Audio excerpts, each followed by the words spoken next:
naqsha keng xalq omması shunchaki yaxshi ko'rib, yoqtirib, ash naqshni olqishlab oldi shundaqmi? Uni hozir shu o'rinlig'uvchilarlar biladi. Shu. Endi undaq emas. Bir naqsh degan masalan shu keldim deb aytay. Keldim degan naqshning muzikasini Qaratkam yozgan, tekstini Mehmet Rızkam yozgan. Abdusalom shu muzikasini melodiyasidan tortib, skripkasidan tortib chaldi. Hatto biz bu naqshda ham vaqtda bizning ishxonada dutanimizda ham vaqtda uchimiz birlikda o'tirib bu naqshni kompozitsiyalarni o'ngshab, avjilarni o'ngshab ketib shuna bir nima keltirdik. Bir naqshni vujudga chiqmaqqa unda o'ng'ay bir aytquchi nima emasda. Buni maqsad shu. Birmuncha emgak bor.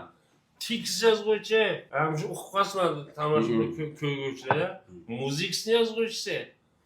Uni luyin qildigan, pichi qildigan, muzikasini chaladigan Abdusalomga o'xshash, Qaratkam o'xshash, Mehmet Rızkam o'xshash mushtaq nurg'ul odamlarning emgaki bilan eng oxirida menga o'xshash bir naqshchi aytadi uni.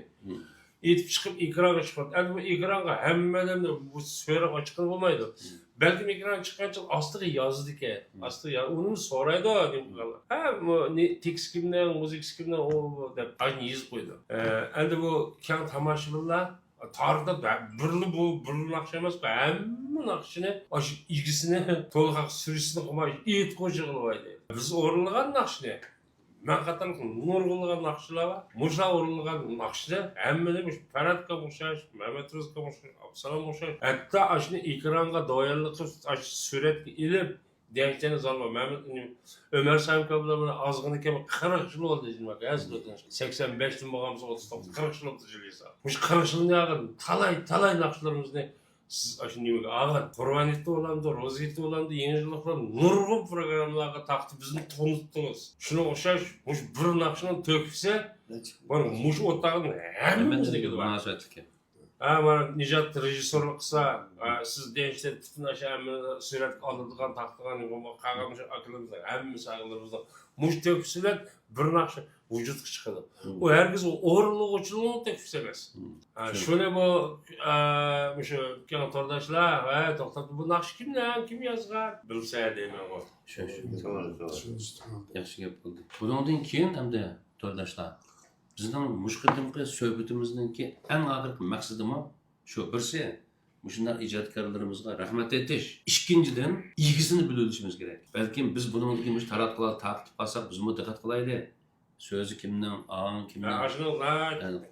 Diqqat qilaylik.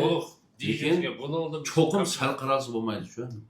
Bu ijod qilganlar, minnat qilganlar sal qaralsa bo'lmaydi. Naqshchi albatta, naqshchi bo'lmasa, u naqshchi chiqmaydi. Ha. Naqshchi aytqashqa, yaxshi naqshchi aytqashqa. Hatto ba'zi naqshlarni baydidiq, birisi aytib ketgan, mamabdi. Yana birisi aytganligi uchun mamdi. Shunama, naqshni birisi aytib mamabdi, dilsat aytganligi uchun bu taqib ketdi. Nima uchun? Naqshchi yaram. Lekin naqshchilar yaram bo'lsa, ijodiyat bo'lmasa endi bo'lmaydi. Masalan, biz ekranda rejissyorlik qilamiz. Nurg'ullar, voy, rahmat bizni anda qildinglar, manda qildinglar desa, rahmat demanglar. Aksincha, men sizlarga rahmat deyman-chu, Dilshat. Men sizlarga rahmat deyman. Nima uchun? Sizlardagi yaxshi asar bo'lmasa, sizlarda yaxshi naqshchi, yaxshi usulchi, yaxshi muzikat, yaxshi ijodchilar bo'lmasa, biz o'zimiz chiqib o'rlayolmaymiz, o'zimiz chiqib ijod qilolmaymiz. Shunami ya? Shuning uchun biz aksincha sizlarga rahmat aytamiz. Ma'nodami shunga o'xshash ekan. Ammo shunday bir jarayon, shunday bir xil jafoliq ijodiyatning bo'ladiganligini, hammasining ilgisining borligini ma'ni biz aniq bilishimiz kerak.